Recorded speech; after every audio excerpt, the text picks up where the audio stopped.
If you can't even do household chores, get out. Angry, Mike yelled at me. Exhausted from my night shift, I tried to muster up energy. Mike always thinks only about himself. Fine, I'll clean up and leave. That night. Hello? I answered the phone, and I heard Mike's frantic voice. Catherine, where are you now? Mike pressed urgently. In that moment, a smirk crossed my face. My name is Catherine Taylor. I'm 55 and work as a nurse. My only family is my husband, Mike. Mike works for a major beverage company and always finishes his work by 6 p.m. Mike hates inefficiency and values his personal time. So, he doesn't care if others are working overtime. I met Mike through mutual friends. Soon after meeting, I was drawn to Mike. Because before we married, Mike was always kind to me. For instance, when we walked together, he'd always walk on the side closest to the traffic. And when I carried shopping bags, he'd always offer his help. Do you need help? If it's heavy, I'll carry it. Saying this, he'd promptly take the bags. Thank you. I was truly grateful for Mike's kindness. On our third date, we decided to start dating. Half a year into dating, Mike proposed. Honestly, I thought it was a bit quick, but by then, I had fallen deeply in love with him. So, I responded to his proposal with, "I want to marry you too." Hearing my answer, Mike looked thrilled. I'm so happy. Let's be together forever, all right? With that, he smiled at me. Seeing his smile, I naturally grinned too. Being with him, I believed our married life would be filled with joy. Back then, I had no doubts about that.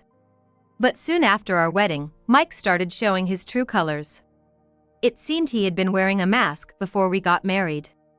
After our wedding, the kindness and consideration vanished. For starters, Mike wouldn't lift a finger around the house. He acted like the stereotypical dominant husband. The household chores are your job, isn't it? Don't be lazy. This became Mike's catchphrase. Even when I was swamped with chores, Mike would just ignore me and watch TV. Men fight in the workplace. Supporting that is your job, he'd say, without doing anything. He just throws the newspaper open and reads with a pompous attitude. I work as a nurse too, you know? My job has long hours and night shifts, so I have less free time than Mike, who works a 9 to 5. And Mike expects me to cover half of the living expenses, apart from the mortgage. Because of that, I can't just be a stay-at-home wife. I once confronted Mike about it. I work too, you know. Can't you at least help out a bit around the house? I'm not even asking for half. That's what I pleaded with Mike. But he never took me seriously.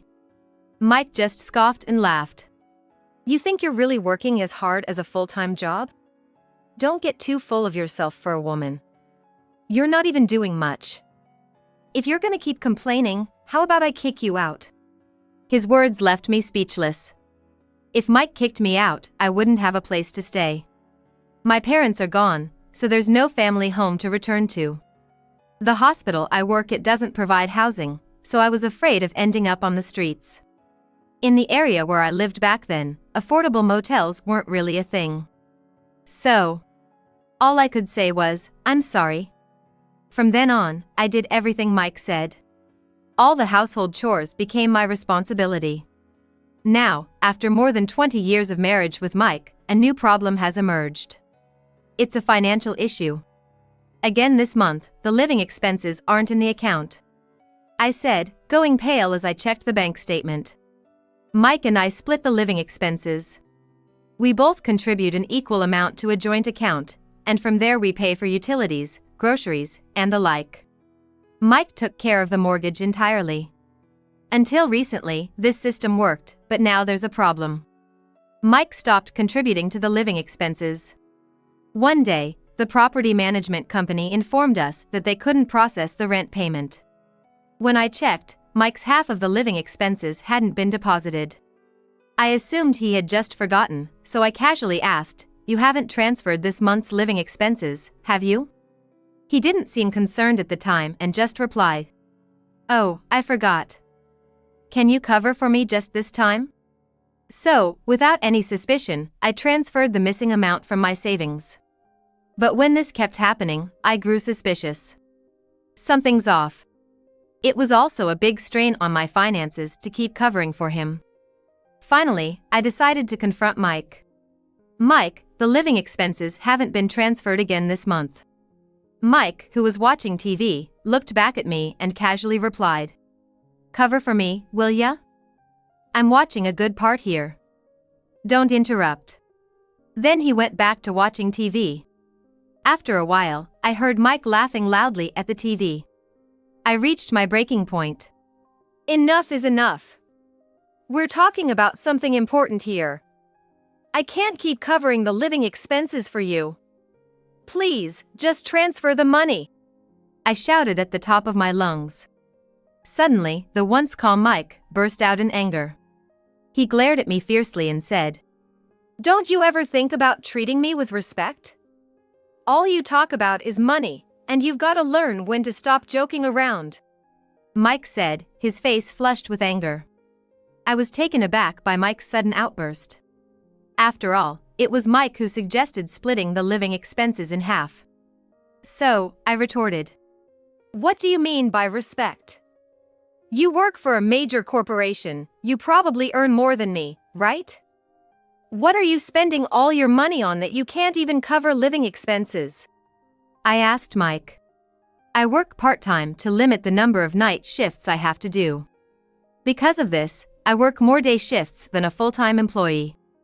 Mike has a managerial position, so he should definitely be earning more than me. Yet, his inability to pay half the living expenses is suspicious. I wonder what he's spending his money on. I stared intently at Mike, and he lashed out in return. "It's my money. I can do whatever I want with it. Just shut up and do as you're told. I'm paying the mortgage on this house, remember. I'm in a bad mood, I'm gonna head out. Make sure to contribute your share." With that parting shot, Mike stormed out. Given the situation, it seems unlikely that he will contribute to this month's living expenses. The uncertainty, with no end in sight, left me sighing.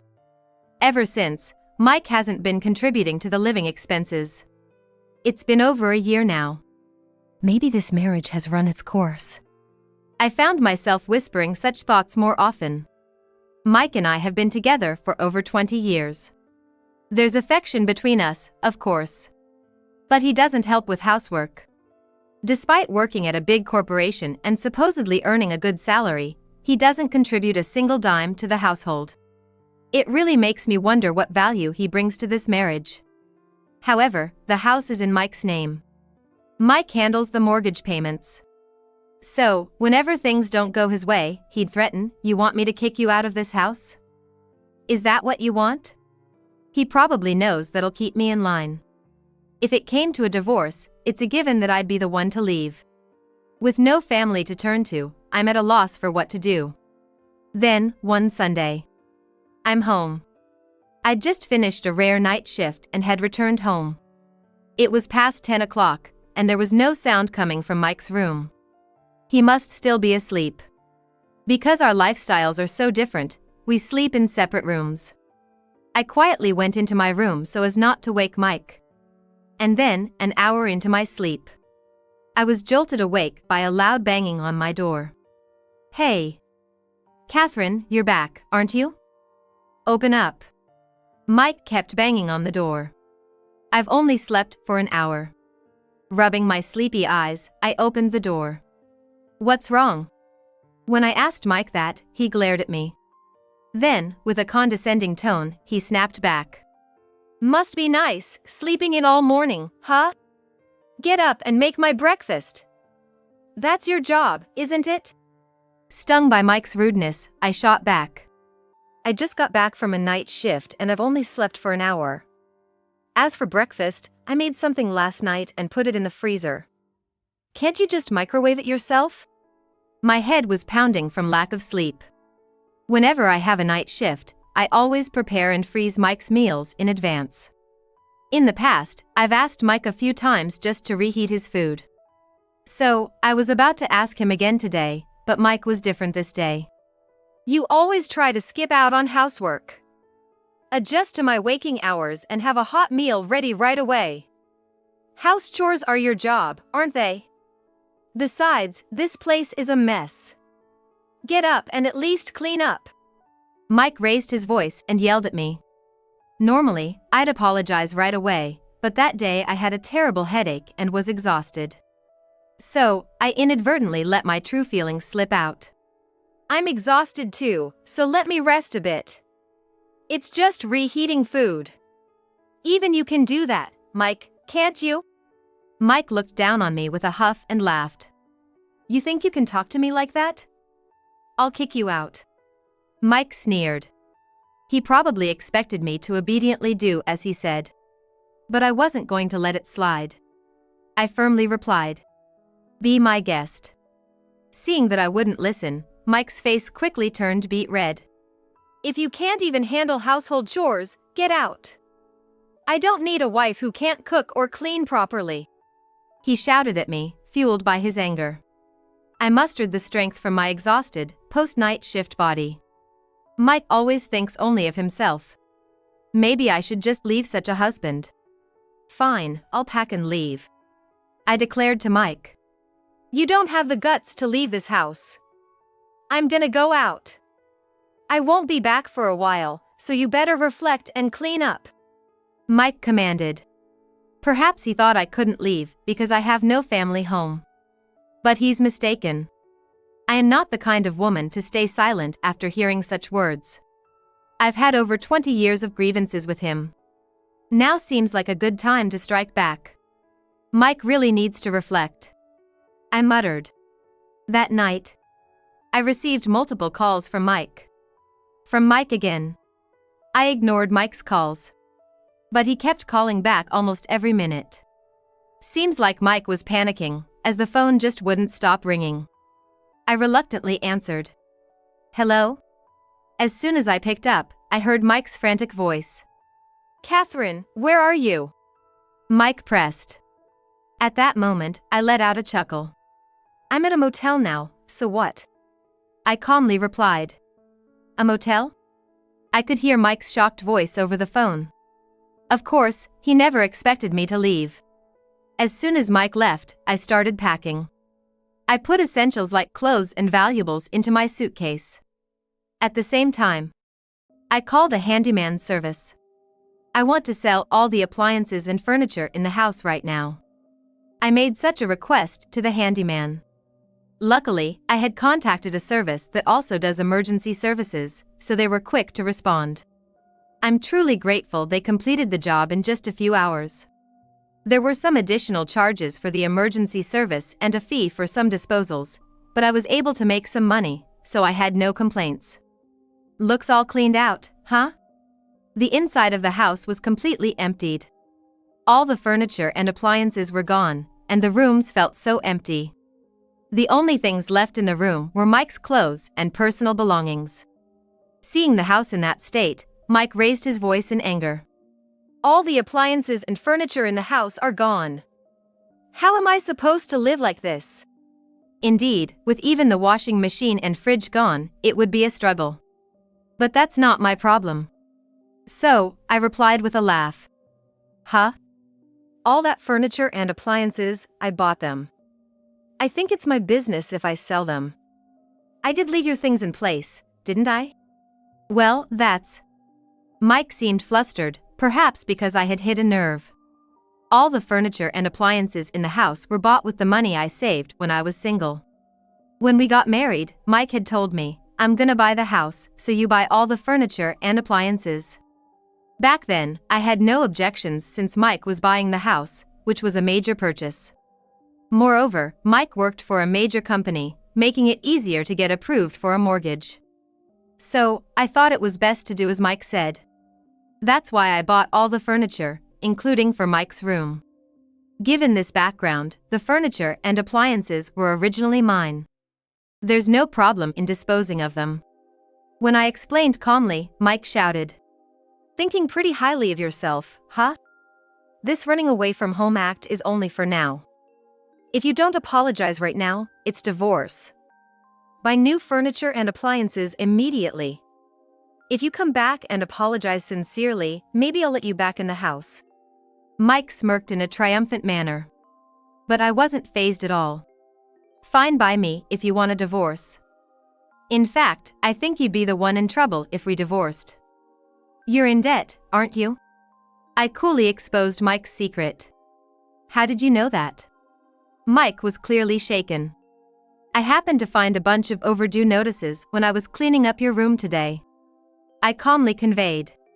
Both the handyman and I were shocked when we found numerous overdue notices under Mike's bed. When we hesitantly opened one of the envelopes, it revealed a debt of several tens of thousands of dollars. Furthermore, it seemed he borrowed from multiple lenders, with the interest amounting to a significant sum. The reason for the debt was probably stock trading. I say this because we found documents from a brokerage firm along with the notices. He must have made significant losses in stock trading. Upon hearing this, Mike confessed, looking defeated. At first, everything was going well. But then I took a huge loss, and no matter how hard I tried to recover, things just didn't work out. Mike's voice grew softer and softer. I heaved a deep sigh. The reason he had been defaulting on our living expenses recently was probably to repay this debt. The interest alone is astronomical, and it must consume his monthly salary. I don't care anymore since we're gonna divorce anyway. I muttered under my breath. Then, Mike quickly retorted. Are you saying you're okay with divorcing me? Sure, I have debts, but I can handle that with my retirement money. I've worked for decades and will have a hefty pension.